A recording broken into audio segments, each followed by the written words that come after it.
Hello, my name is Susie Gronseth, and for my SOOC task this week, I thought that I would give you a little bit of a tour of my classroom, which is the online Blackboard website because I teach my courses online right now, and talk about how I try to implement UDL and some things that I'd like to do in the future to promote UDL in my classroom.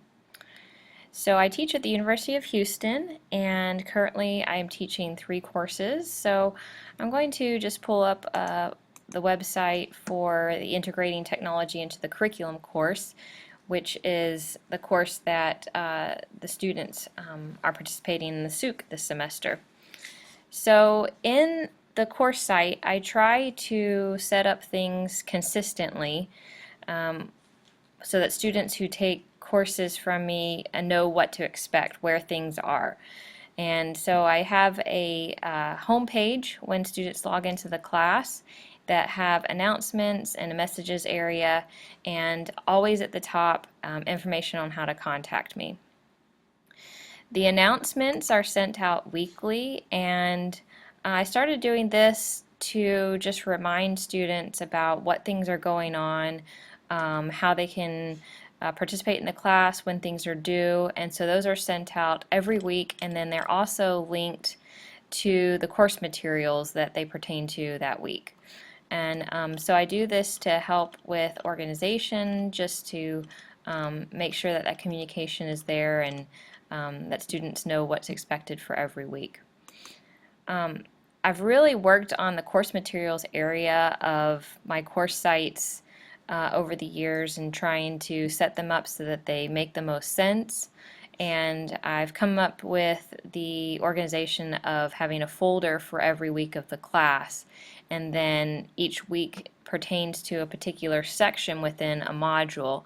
So modules can have multiple sections or they can have just one section, but all the materials for that week and any submission entries for things that are due are within those folders. So that just keeps everything together, and students are clear on where things are due and how to turn things in. So that's what I've started to do. And I have instructions for each week as the top link in each folder. And we start out with some objectives and goals that helps to focus the students on the material, and then step-by-step instructions, and these are ordered in a way that students can go one to the end and complete the tasks in the recommended order. They're recommended to read through everything, but the order does help so that they can get things done on time. I try to put things that are due earlier in the week earlier in that order, and just so it makes sense that they can finish things in a timely manner. Another thing I started doing in response to a student who had traumatic brain injury in one of my classes a few years ago was to add a to-do checklist, because she had requested that I summarize what was actually due for that week every week, and I would send her an email, but instead of doing that for one student, I'd do it for all the students by having a to-do checklist at the end of the instructions. So that just summarizes what they need to actually submit and when. So these are the instruction sheets, and what I've been trying to do lately to make things more user-friendly is to do more videos. And so for instance, in the first week, I'll show you, I've created a video introduction as well as a course orientation video, and then if we look at the first week of the second module, which was the second week of class, I've created an introductory video to that module, so we can take a look at that. And I put all the videos on YouTube. They're screencasts like this one,